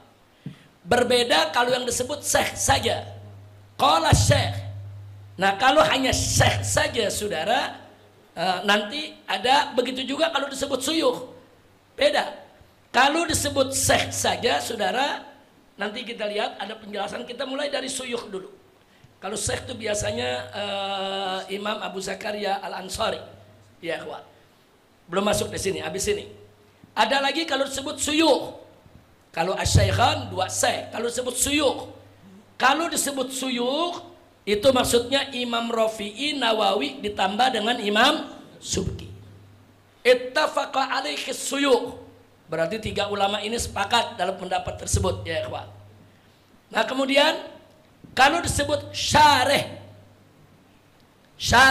ya, penjelas, yang memberikan penjelasan, karena saking jagonya dia memberikan penjelasan dalam berbagai macam pendapat para imam di mazhab Syafi'i, sampai-sampai dijuluki asy-syarih. Beliau adalah Jalaluddin Al-Mahalli yang wafat tahun 864. Nah, sekarang kalau yang disebut syekh, yang tadi saya katakan, atau disebut Syekhul Islam. Nah, kalau Hambali nyebut Syekhul Islam siapa? Ibn Taimiyah, saudara. Kalau di Syafi'i bukan Ibn Taimiyah. Kalau disebut Syekhul Islam adalah, nah ini dia saudara, Zakaria Al-Ansari, saudara. Ini juga ulama besar luar biasa. Ini pendekar-pendekar dalam mazhab fikih Imam Syafi'i, saudara. Nah, kemudian yang berikutnya, kalau kita baca kitab-kitab fikih dikatakan qaulul ashab atau hadza qaulul ashab, dzahaba ilaihil ashab. Siapa yang dimaksud ashab? Yang dimaksud ashab adalah al-mutaqaddimun min ashabil qarnir rabi' al-hijri. Pada umumnya yang disebut ashab itu ulama-ulama yang mutaqaddimin, yang kudama, yang hidup di abad ke-4 Hijriyah. Artinya mereka ini sezaman dengan Imam Juwaini, saudara. Imam Juwaini itu tahun-tahun 400-an, itu al-muqaddimun. Kalau disebut ashab, maksudnya mereka. Nah, berikutnya kalau disebut al-mutaakhirun, ya, dalam mazhab Syafi'i juga dibilang ini pendapatnya mutaakhirun, ini pendapatnya mutaqaddimun. Nah, kalau yang dimaksud al-mutaakhirun, alladzina ja'u ba'dal qarnir rabi' au ba'das syaikhin. Jadi ulama-ulama yang datang setelah abad keempat atau setidaknya setelah Syaikhin, setelah zaman Imam Rafi'i dan Nawawi, mereka semua disebut mutaakhir, saudara. Nah, inilah istilah begini kelihatannya sepele, sederhana, tapi ini penting bagi muta'allimin, apalagi bagi ustadz, apalagi yang ingin mendalami ilmu fikih, saudara. Harus dia tahu, jadi dia paham ini pendapat larinya kemana, maksudnya apa, dan seterusnya. Selanjutnya kita perlu kenal kitab-kitab karangan Imam Syafi'i yang kemarin sempat kita bahas pada saat pengajian Rabu yang lalu, saudara. Nah, di sini kita lihat ada kitab-kitab yang dinisbahkan kepada Imam Syafi'i, baik Imam Syafi'i yang nulis maupun yang mengimlakan, mendiktekan, maupun murid-muridnya yang menulis, saudara, dari apa yang dijelaskan oleh Imam Syafi'i. Antara lain kita lihat Ar-Risalah, yaitu awwalu mu'allafin Zahara fi ilmi usul fiqh. Ini kitab karangan pertama yang muncul di dalam ilmu usul fikih. Yang kedua kitab Al-Hujjah. Kitab Al-Hujjah saya pribadi kemarin sudah saya sampaikan, saya belum lihat kitabnya, saya belum pernah lihat. Tapi bukan berarti nggak ada, mungkin saya yang nyari nggak ketemu, saudara. Tapi kitab ini banyak disebut dalam kitab-kitab fikih madhab Syafi'i. Kadang-kadang dikatakan qala Syafi'i fil Hujjah. Ja'a fil Hujjah anal Imam Syafi'i. Itu berarti kitab itu memang ada. Soal itu udah ditemukan atau belum itu lain, soal dicetak udah atau belum itu soal lain. Tapi ulama sepakat Al-Hujjah adalah Kitabu Fiqhi Madhhabis Syafi'il Qadim. Kitab hujjah ini termasuk kitab Imam Syafi'i yang menghimpun pendapat fikihnya dalam madhab qadim, ya ikhwan. Kemudian yang berikutnya Ahkamul Quran. Kalau ini banyak saudara bisa kita dapatkan di toko-toko kitab. Ada Kitabun Azim. Ini satu kitab yang luar biasa saudara. Yadullu ala aqliyatis Syafi'i, yang menunjukkan cerdasnya Imam Syafi'i saudara. Jadi kalau mau lihat cerdasnya Imam Syafi'i, baca kitab Ahkamul Quran. Bagaimana cara Imam Syafi'i mengurai saudara ayat-ayat, saudara diurai dengan logika-logika hukum yang begitu luar biasa. Dan ini menjadi salah satu kitab yang luar biasa untuk kita lebih mengenal kecerdasan Imam Syafi'i radhiyallahu ta'ala anhu. Yang keempat, Ibtalul Istihsan. Ini sudah kita bahas kemarin ya ikhwan. Kitab Rad alal Hanafiyah al-Qailin bil Istihsan. Ini kitab yang sengaja dibuat oleh Imam Syafi'i untuk mengkanter pendapat dari ulama-ulama mazhab Hanafi yang membolehkan istihsan. Nah, saya sudah bahas pada Rabu lalu kenapa terjadi perbedaan dan apa serta bagaimana. Tidak kita ulang lagi. Yang kelima, Jima'ul Ilm, saudara. Nah, ini kitab yang dibuat oleh Imam Syafi'i tatkala muncul pendapat-pendapat yang kalau zaman sekarang kita sebut inkarus sunnah. Nah, pendapat-pendapat saudara dari kalangan inkarus sunnah, bagaimana Imam Syafi'i membela habis as-sunnah. Mana hadis yang diserang, mana kedudukan sunnah yang dipertanyakan. Disinilah Imam Syafi'i melakukan pembelaan terhadap sunnah, ya kawan. Berikutnya yang keenam dan ketujuh, kitab dan kitab Al-Imla. Kitab Al banyak beredar, dicetak berjilid-jilid. Nah, kitab Imla ini cetakannya agak kurang, agak sulit didapatkan ya ikhwan. Nah, Al-Kitaban, kedua kitab ini fi fiqhi madhhabis Syafi'i al-jadid. Baik kitab maupun Imla, dua-duanya menghimpun fikih madhab Syafi'i yang jadid ya ikhwan. Nah, kadang-kadang terjadi perselisihan. Jadi bukan hanya jadid dan godim yang berbeda, kadang-kadang jadid dan jadid ada perbedaan ya ikhwan. Nah, lalu bagaimana kalau jadid dengan jadid ada perbedaan, saudara? Nah, di sini kebanyakan ulama Syafi'iyah aqwa minal Imla. Jadi kitab lebih kuat daripada kitab Imla sesuai indal khilaf. Nah, kalau indal khilaf ada perbedaan, yang diutamakan. Tapi sekali lagi dua-duanya merupakan qaulun jadid. Berikutnya Mukhtasar Buaiti yang tadi kita singgung. Ya, ini Mukhtasarul alladzi katabahul Imamul Buaiti. Jadi kalau tadi Rabi ibn Sulaiman mencatat semua yang Imam Syafi'i sampaikan, saudara, sehingga menjadi kitab Nah, kalau Imam Buaiti dia lebih mencatatnya poin-poinnya sehingga sama dengan rangkuman, ikhtisar. Makanya dianggap ini sebagai rangkuman daripada kitab disebut Mukhtasar Buaiti. Berikutnya adalah Mukhtasar Al-Muzanni. Nah, sama prosesnya seperti tadi. Inilah kitab-kitab yang dinisbahkan kepada Imam Syafi'i, baik secara langsung maupun tidak langsung. Nah, sehingga bisa kita simpulkan bahwa 9 kitab ini menjadi kitab yang sangat utama untuk ditelaah, dipelajari, saudara, kalau kita ingin lebih jauh tahu bagaimana pemikiran Al-Imam Asy-Syafi'i radhiyallahu anhu. Selanjutnya, kemarin ada pertanyaan, kenapa kok yang disebutkan beberapa kitab yang kadang-kadang ulamanya ngarangnya kita nggak kenal, kenapa Tambih, Muhadzab nggak disebut? Ingat kemarin ada pertanyaan begitu. Nah, yang saya udah jawab bahwa dalam kitab Manahijut Tamyiz kita sedang tidak membahas usul fikih atau tidak sedang membahas mazhab Syafi'i secara detail, secara khusus. Jadi kita ambil contoh per generasi secara random saja. Mana-mana terkenal supaya kita lebih banyak tahu. Karena saya juga ingin memperkenalkan mazhab Syafi'i kepada pembaca Risalatut Manahijut Tamyiz yang mungkin di kemudian hari nanti yang baca bukan mazhab Syafi'i aja ya saudara. Supaya mereka juga banyak kenal tentang mazhab Syafi'i. Tapi pertanyaan itu bagus, sehingga di sini kita perlu berkenalan dengan silsilah kitab-kitab mazhab dalam kitab-kitab dalam mazhab Imam Syafi'i. Perhatikan baik-baik. Kitab utama dalam mazhab Imam Syafi'i tentunya yang dinisbahkan langsung ke Imam Syafi'i, saudara. Dalam hal ini ada 4 yang sangat populer dan sangat penting yang berkaitan dengan fikih, saudara. Ar-Risalah kita nggak masukin karena Ar-Risalah bukan kitab fikih, tapi kitab usul. Nah, sekarang kita mau bicara fikih. Jadi yang menjadi sumber utama dari semua kitab fikih dalam mazhab Imam Syafi'i adalah 4 kitab ini, saudara.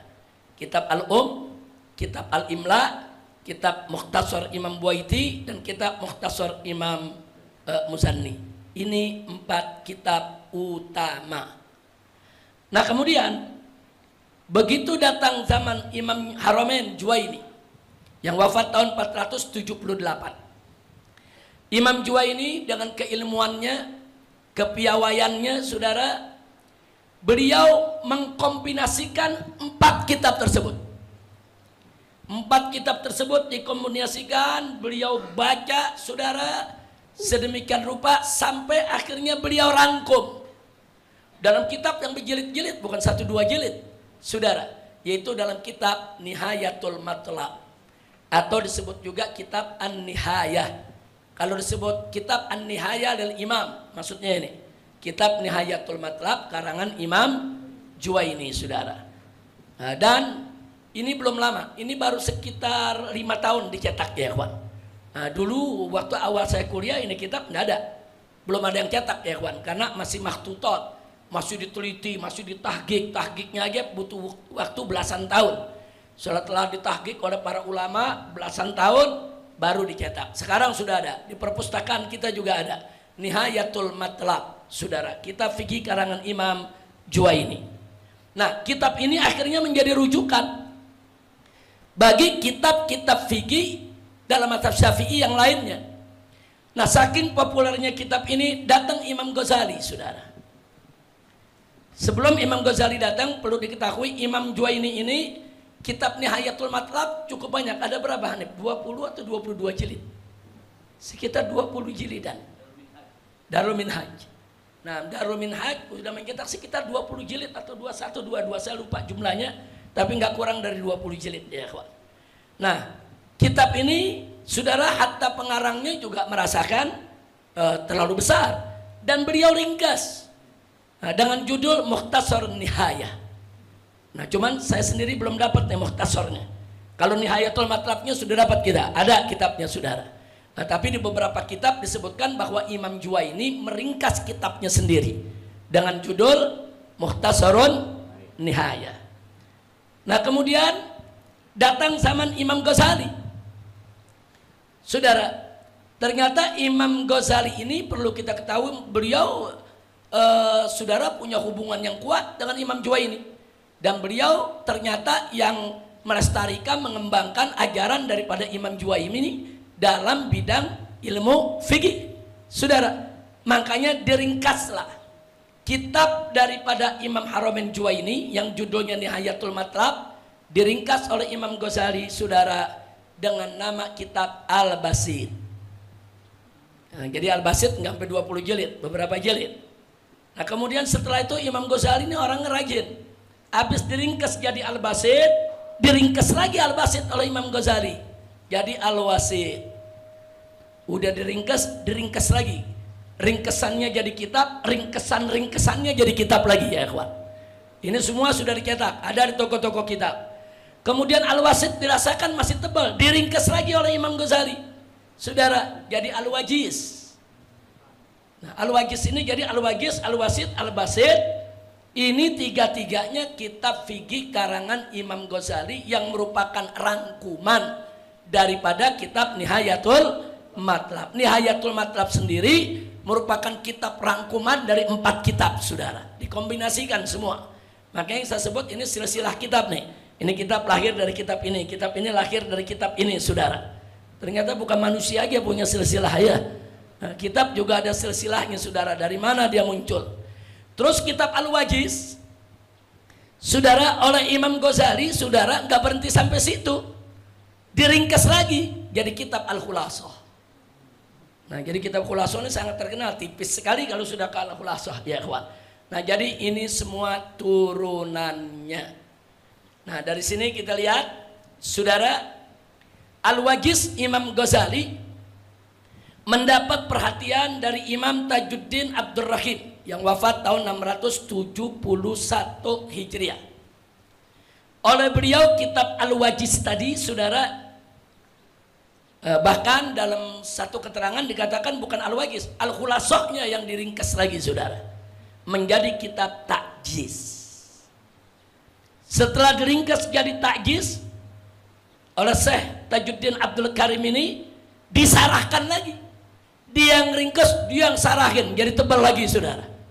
Nah, itu dalam kitab yang berjudul At-Tadris. Nah, jadi kita lihat ini silsilahnya nih, kitab-kitab ini semua sumbernya dari Al-Imla, Mukhtasar Buaiti dan Mukhtasar Muzanni. Sampai di sini mari kita lihat lagi, saudara. Muncul Al-Imam Ar-Rafi'i, saudara, yang tertarik dengan kitab Wajiznya Imam Ghazali. Jadi Imam Rafi'i ngambil kitab Wajiznya Imam Ghazali, bukan Basit, bukan Wasit, Wajiz. Nah, kitab Wajiz ini oleh Imam Rafi'i ada yang diringkas, ada yang disarahkan. Yang diringkas mari kita lihat, ya ikhwan, yaitu kitab Al-Muharrar. Nah, ini kitab karangan Imam Rafi'i merupakan ringkasan daripada Al-Wajiz. Jadi kalau kita baca Muharrar atau baca Wajiz, ya isinya kurang lebih sama, merupakan ringkesan. Kalau kita baca Al-Wasit lebih luas lagi. Baca Al-Basit semakin luas, ya ikhwan. Makin ke atas makin meluas. Nah, kemudian Imam Rafi'i, saudara, kitab Muharrarnya ini yang sudah diringkas nih dari Wajiz, Imam Ghazali punya, diringkas jadi Muharrar, saudara. Akhirnya apa? Dirangkum lagi oleh Imam Nawawi jadi kitab Al-Minhaj, yang kita kenal dengan nama Minhajut Talibin, saudara. Nah, jadi kitab Minhaj, kita dengar Minhaj, Minhaj, Minhaj, ternyata silsilahnya Minhaj dari 4 kitab di atas, ya ikhwan. Nah, jadi supaya kita tahu, kalau Fathul Mu'in lain lagi silsilahnya ntar. Nah, ada lagi tuh jalurnya Fathul Mu'in, saudara. Nanti Matan Takrib lain lagi tuh jalurnya. Mereka punya jalur sendiri-sendiri. Ini kita sebut yang jalurnya dari Imam Juwaini, saudara. Nah, jadi kalau dari Imam Juwaini yang bersumber kepada Nihayatul Matlab, ini jalurnya. Nah, sekarang kita lanjutkan. Kemudian kitab daripada Imam Nawawi yang sudah diringkas sedemikian rupa, saudara, diringkas lagi oleh Imam Zakaria Ansori dengan nama Manhaj. Jadi ada Minhaj, ada Manhaj. Nah, ya, jadi Manhaj itu ringkesannya, ya ikhwan. Jadi luar biasa nih ulama-ulama kita tuh, saudara, bagaimana tabarruk dengan karangan guru-guru mereka, tabarruk dengan ulama-ulama pendahulu mereka. Saudara, daripada bikin kitab baru ini aja kita ringkas. Daripada bikin kitab baru ini aja kita sarahkan. Padahal begitu diringkas disarahkan memang jadi kitab baru, tapi sumbernya, saudara, dari kitab-kitab yang sudah ada terlebih dahulu. Baik, kemudian Zakaria Ansari, saudara, yang punya kitab Manhaj diringkas lagi, saudara. Jadi kitab An-Nahaj oleh Imam Jauhari. Jadi udah tipis, makin ditipisin. Kalau pertanyaannya, kenapa kitab dari tebal ditipisin? Supaya gampang ngapalnya, gampang nelaahnya, gampang mengingatnya, untuk mengulang kembali ingatan, memori kita, saudara. Lalu kalau pertanyaannya sebaliknya, kenapa dari ringkesan disarakan banyak? Ya jawabnya supaya ringkesannya jadi jelas, supaya ringkesannya semakin terang benderang. Apa maksud kalimat-kalimat yang singkat tadi? Karena kalimat-kalimat yang singkat yang bisa memahami hanya ulama-ulama yang mutakhassis. Nggak bisa orang awam memahami. Kadang-kadang jangankan orang awam, saudara, kadang-kadang yang udah jadi kiai, jadi ustadz juga sulit memahami kitab-kitab yang terlalu ringkas. Nah, itulah pentingnya sarah, dan itu juga pentingnya ringkasan. Jadi kedua sisi ini ada kegunaannya. Ringkasan kegunaannya begini, syarah kegunaannya begini, ya ikhwan. Baik, kita lanjutkan, saudara, dari sini. Kita lanjutkan Imam Rafi'i. Kita kembali kepada Imam Rafi'i. Tadi Imam Rafi'i sudah meringkas jadi Muharrar. Tapi kitab Al-Wajiz disarahkan juga oleh Imam Rafi'i, saudara. Nah, sarahnya adalah yang pertama As-Sarhus Shaghir. Ada 2 sarah. Yang kedua As-Sarhul Kabir. Nah, itu yang disebut Al-Aziz atau Fathul Aziz, saudara. Nah, jadi ini kitab Sarhus Shaghir dan Sarhul Kabir, dua-duanya kitab sarah Imam Rafi'i terhadap kitab Wajiz. Nah, makanya kita lihat di sini betapa Imam Rafi'i ini pendapatnya banyak diperhatikan dan menjadi rujukan bagi ulama-ulama dalam mazhab Syafi'i. Kita lanjutkan. Kitab As-Sarhus Shaghir yang dibuat oleh Imam Rafi'i tadi, saudara, itu diringkas juga oleh Imam Nawawi. Jadilah kitab, saudara, oleh Imam Nawawi. Di sini kita bisa lihat Imam Nawawi Ar-Raudhah. Nah, Ar-Raudhah dari As-Sarhul Kabirnya, ya Pak. Maaf, kita ulangi lagi supaya jelas. Jadi As-Sarhus Shaghir itu kitab sarah untuk Wajiz yang dikarang oleh Imam Rafi'i. Tapi Imam Rafi'i mengembangkan Sarhus Shaghir menjadi Sarhul Kabir. Jadi lebih luas lagi, lebih mencakup lagi, saudara. Yang dikenal dengan kitab Al-Aziz. Nah, kitab inilah yang banyak saudara diringkas oleh ulama maupun disarahkan. Di antara yang meringkasnya adalah Imam Nawawi juga. Kalau Imam Nawawi meringkas tadi kitab Muharrar jadi Minhaj, kali ini Imam Nawawi membuat kitab Raudhatul Thalibin. Jadi sebetulnya Raudhatul Thalibin itu bagian daripada Sarhul Kabir, saudara. Tapi yang melakukan peringkasan perangkuman adalah Imam Nawawi. Nah, jadi kitab baik Al-Minhaj maupun Ar-Raudhah, saudara, semuanya bersumbernya dari Wajiz Imam Ghazali. Jadi kalau ada yang bilang Imam Ghazali nggak ngerti fikih, ngawur itu, saudara. Imam Ghazali ini nggak paham fikih. Siapa bilang, saudara? Kitab Ihya Ulumuddin itu bukti jelas Imam Ghazali mahir di fikih. Jadi jangan hanya menganggap Imam Ghazali cuma sufi, saudara. Yang kadang-kadang direndahkan lagi, sufi kitabnya banyak hadis dhaif. Ini orang-orang yang kurang ngajar, yang nggak kenal Imam Ghazali siapa, saudara. Imam Ghazali kitab akidahnya itu menjadi dasar kuat dalam mazhab Syafi'i, dalam mazhab Asy'ari, yaitu kitab Al-Iqtisad fil I'tiqad. Kitab fikihnya, saudara, Imam Ghazali Al-Wajiz ini menjadi sumber kitab-kitab ulama-ulama besar. Imam Nawawi mujtahid, saudara, dalam mazhab. Imam Rafi'i juga mujtahid dalam mazhab. Mereka mengambil daripada kitab Al-Wajiznya Imam Ghazali. Ini menunjukkan Imam Ghazali juga punya kedudukan luar biasa dalam fikih. Makanya Imam Ghazali punya julukan Hujjatul Islam. Kalau disebut Hujjatul Islam, udah tahu dah itu Imam Ghazali, ya ikhwan. Nah, jadi bohong kalau ada mengatakan Imam Ghazali nggak ngerti fikih, ya ikhwan. Justru beliau salah satu imam di dalam fikih. Kita bisa lihat dari silsilah ini. Kemudian Sarhul Kabir juga diringkas oleh Imam Qazwaini, yaitu yang kita kenal dengan nama kitab Al-Hawi As-Shaghir. Ini banyak dijual di toko-toko kitab di Indonesia. Nah, yang tidak kalah menariknya, kitab Al-Hawi As-Shaghir, saudara, oleh Imam Wardi, saudara, dibuat nadham. Nah, itu terkenal tuh, nadham Wardi, saudara. Nah, dikasih judul oleh beliau Al-Bahjah. Nah, ini Bahjah ini, saudara, susunan daripada kitab Al-Hawi As-Shaghir tapi dalam bentuk nadham. Dalam bentuk nadham seperti puisi, syair, saudara, dibuat seperti nadham Aqidatul Awam dan lain sebagainya. Nah, kemudian kitab Al-Hawi As-Shaghir juga diringkas, saudara, oleh Ibnul Muqri, saudara, yaitu dengan nama kitab yang sangat terkenal yang kita tahu, namanya Al-Irsyad. Jadi kalau ada kitab fikih Al-Irsyad, itu karangan Ibnu Muqri, itu ringkesan daripada Hawi Shaghir. Itu juga merupakan rangkuman daripada yaitu As-Sarhul Kabir, dan gak lain gak bukan sumbernya dari kitab Al-Wajiz. Al-Wajiz sumbernya dari Nihayatul Matlab. Nihayatul Matlab sumbernya dari 4 kitab Imam Syafi'i. Baik. Kemudian tadi nazam itu yang kuning itu nazam Al-Bahjah, saudara, di kemudian hari disarahkan lagi, saudara, dijelaskan oleh Imam Zakaria Al-Ansari dengan judul Syarhul Bahjah. Ya. Judul lainnya Durol. Ini merupakan Syarhul Bahjah. Judulnya Durol Ad-Durarul Bahiyah, Bisarhil Bahjah, ya ikhwan.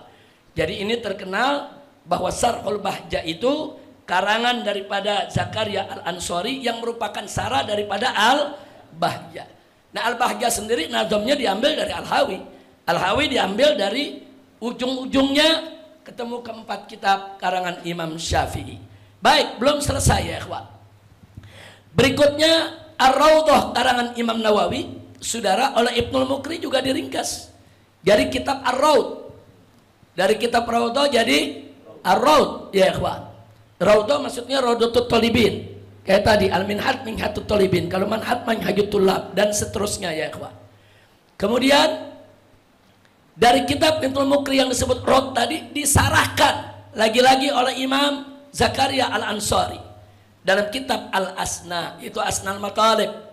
Saudara, lagi-lagi udah ringkas, saudara, disarahkan lagi, akhirnya jadi berjilid-jilid lagi. Nah, Asnal Matalib cukup banyak.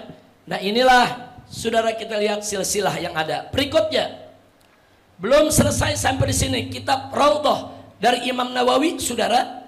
Ada juga yang membuat nazam dan ada juga yang meringkas, saudara. Imam Zabidi meringkas dengan judul Al-Uba dan Imam Suyuti meringkas dengan judul Al-Ghunyah. Nah, ini kitab-kitab ringkasan semua dari kitab Raudhatul Thalibin. Dan Imam Suyuti juga membuat khulasah dalam bentuk nazam, saudara. Namanya kitab khulasah dalam bentuk nazam untuk kitab Raudhatul Thalibinnya dari Imam Nawawi. Nah, kemudian berikutnya lagi, tidak sampai di sini. Kitab Raudhah yang tadi diringkas oleh Ibnul Mukri menjadi kitab Raud, saudara, itu ternyata, saudara, ada lagi kitab yang dikarang oleh Ibn Hajar Al-Haytami, yaitu kitab An-Naim atau Naim, saudara. Ini merupakan ringkesan daripada kitab Ar-Raud. Tapi pada saat yang sama Ibn Hajar Haytami juga mengarang kitab Al-I'ab. Al-I'ab ini sarah daripada Al-Ubab. Nah, jadi kita lihat, inilah silsilah daripada kitab-kitab dalam mazhab Syafi'i yang sangat terkenal. Ini semua nama kitab terkenal dalam mazhab Syafi'i. Ini semua kitab-kitab ini, saudara, menjadi sumber mutalaah dalam mazhab Imam Syafi'i. Tapi semuanya ini jalurnya yaitu ke Imam Juwaini. Baik, sekarang kita berkenalan. Sebentar lagi, saudara, kita lanjutkan dulu yang Imam Nawawi, kitab Minhajut Thalibin atau disingkat Al-Minhaj. Al-Minhaj juga punya kitab sarah, saudara, enggak sedikit. Ada Ujalatul Muhtaj, ada Tuhfatul Muhtaj, ada Irsyadul Muhtaj, ada Mughnil Muhtaj, ada Nihayatul Muhtaj, masih ada yang lainnya. Nah, kebetulan di Maktabah Markas Syariat ini semua kita kumpulkan. Jadi semua yaitu sarah-sarah dari Minhajut Thalibin, baik karangan mutaqaddimin, mutaakhirin maupun yang belakangan sekali, semua kita kumpulkan ada di Markas Syariat. Ini kitab-kitab yang kita sebutkan namanya ada semua ya ikhwan. Nah, kita lihat Ujalatul Muhtaj itu karangan Ibnul Mulaqqin. Nah, itu yang wafat tahun 773. Sedangkan Tuhfatul Muhtaj biasa dikenal dengan nama kitab Tuhfa. Nah, Tuhfa itu karangan Ibn Hajar Haytami. 973 Hijriah beliau wafat. Sedangkan Irsyadul Muhtaj itu karangan Syekh Mahmud Al-Misri. Tahun 976 Hijriah beliau wafat. Sedangkan Mughnil Muhtaj itu kalangan Imam Al-Khatib Asy-Syarbini ya ikhwan, yang sangat terkenal, disebut biasanya kitab Mughni, saudara, yang wafat tahun 977 Hijriah. Dan masih ada kitab Nihayatul Muhtaj, yaitu karangan Imam Romli yang wafat tahun 1004 Hijriah. Inilah, jadi dari yang tadi itu kitab-kitab silsilah lahir lagi. Nah, ada sarah-sarah lagi tuh. Kadang-kadang satu kitab bisa sekian sarah. Cuman saya ambil contoh di sini hanya yang karangan Imam Nawawi yang populer ya ikhwan. Baik. Kemudian Imam Nawawi punya karangan yang satu lagi, Raudhah, yaitu Raudhatul Thalibin. Ini juga saudara banyak sarahnya dan banyak hasyiahnya. Nah, kita lihat sekarang saudara. Ada hasyiah Al-Asnawi, ada hasyiah Al-Azra'i, ada hasyiah Al-Bulqaini, ada hasyiah Ibnul Imad, saudara. Ini semua merupakan hawashi daripada kitab Raudhatut Thalibin. Saudara, jadi ada kitab, ada sarah. Lalu hawashi itu apa? Hasiah. Kadang-kadang dia berpegang kepada satu syarat, tapi dirasakan syarat itu perlu tambahan. Ada penjelasan tambahan supaya lebih jelas. Perlu dalil tambahan supaya lebih kuat kelihatannya, saudara. Nah, tambahan-tambahan itu disebut hasyiah, saudara. Nah, keempat hasyiah ini, saudara, dihimpun lagi, saudara, menjadi satu kitab dengan judul Khadimur Raudhah. Oh, hatta kitab pakai nama Khadim juga, saudara. Nah, kenapa disebut Khadimur Raudhah? Karena ini melayani untuk menjelaskan daripada kitab Raudhatut Thalibin. Ini yang karang Imam Zarkashi, yang wafat tahun 700, saudara, 94. Jadi beliau ini, saudara,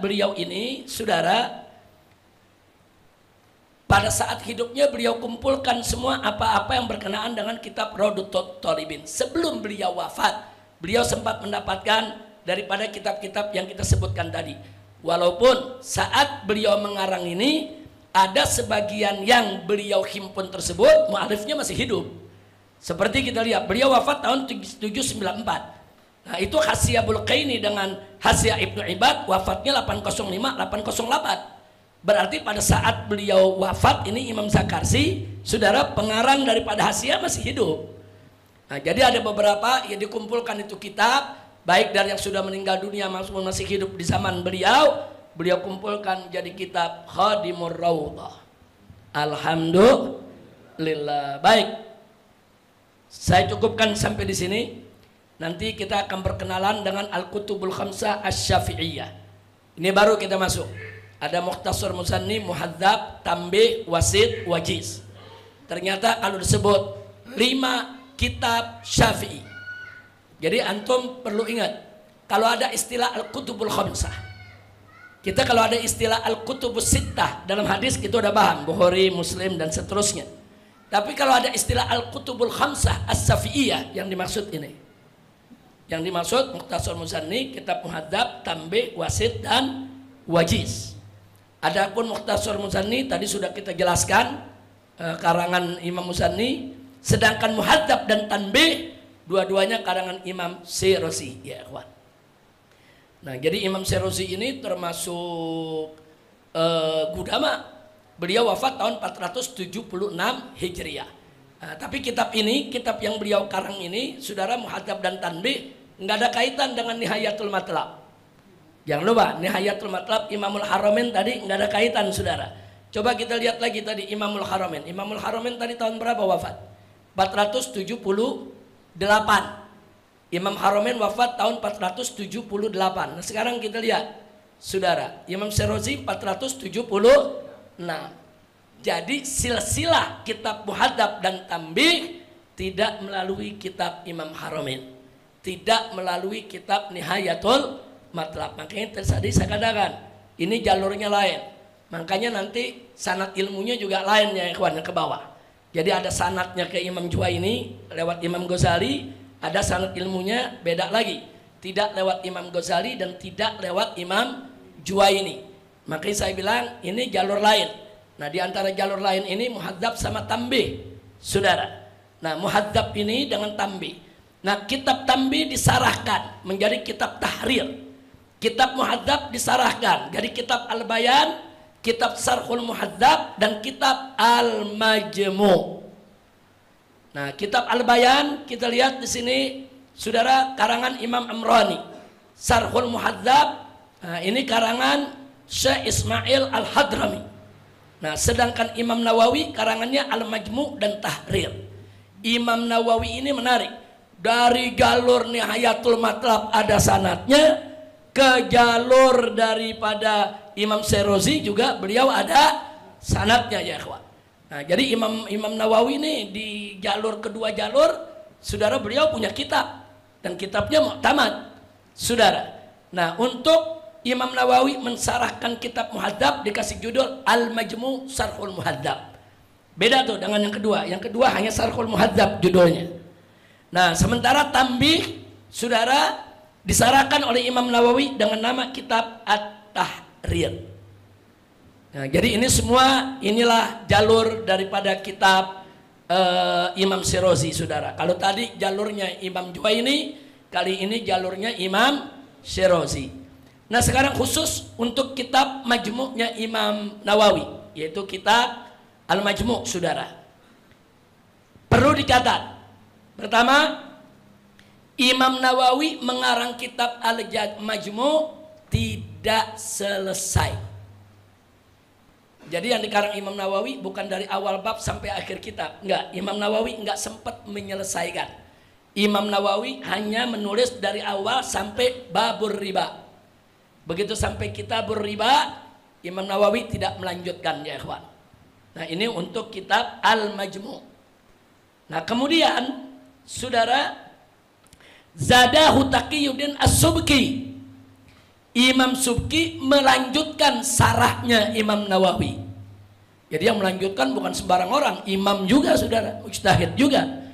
Nah, Imam Subki melanjutkan dari babur riba sampai babut taflis. Nah, beliau wafat tahun 756. Jadi belum selesai juga, tidak khatam juga. Setelah itu, saudara, dilanjutkan oleh Syekh Najib Al-Muti'i. Nah, ini ulama dari Mesir, saudara, minal mu'asirin, saudara. Beliau ini wafat tahun 1407. Ini yang menyempurnakan Majmu' sampai akhir kitab. Nah, jadi kita lihat, jadi jangan nanti begini, maksud saya, jangan sampai kita kutip satu pendapat di bab yang Imam Nawawi tidak membahasnya. Kita bilang Golan Nawawi. Enggak, Golan Nawawi cuma dari awal sampai babur riba. Setelah itu enggak boleh Golan Nawawi lagi, tapi Gola As-Subki, lanjutan daripada Al-Majmu'. Jadi Al-Majmu' yang dicetak saat ini hasil karya 3 ulama besar, ya ikhwan. Nah, itu yang perlu kita ketahui. Ini jalur Imam Syirazi. Baik, saya rasa cukup ya. Ini berikutnya jalur Matan Takrib nih. Habis itu jalur Fathul Mu'in. Nah, cukup sampai di sini dulu ya. Udah jam 4 lewat, itu belum sholat asar. Nah, jadi saya pikir itu dulu, nanti kita lanjutkan. Ini harus kita selesaikan supaya kita tahu jalur-jalur silsilah kitab-kitab fikih dalam mazhab Imam Syafi'i. Nah, nanti kita akan lihat mana yang muqtamad, kalau terjadi perbedaan antara kitab ini dengan kitab ini, kitab mana yang kita pegang. Dan nanti penutup daripada slide ini, penutupnya kita akan uraikan pendapat qadim dan jadid Imam Syafi'i yang bertentangan, saudara. Ada berapa? Kita lihat, nanti kita rincikan. Jadi dulu saya ambil juga dari kitabnya Dr. Nahrawi, Allah yarhamu, saudara, yang kemarin saya bahas, kitabnya luar biasa. Dari kitab itu juga saya ambil untuk saya masukkan dalam bentuk slide, dalam bentuk tasgir, saudara, mana saja yaitu pendapat qadim dan jadid Imam Syafi'i yang bertentangan. Kemudian bab penutupnya, mana yang qadim justru yang dimuktamadkan, ya ikhwan, yang ditargi, bukan yang jadid. Semua sudah kita himpun, nanti akan kita bahas. Itu saja, mudah-mudahan manfaat untuk kita semua. Saya pikir jangan bertanya dulu saat ini ya. Nanti kalau thariqahnya udah selesai baru kita tanya jawab, ya ikhwan. Insya Allah. Sekian dari saya, hadaniyallahu wa iyyakum ila siratil mustaqim. Wassalamualaikum warahmatullahi wabarakatuh.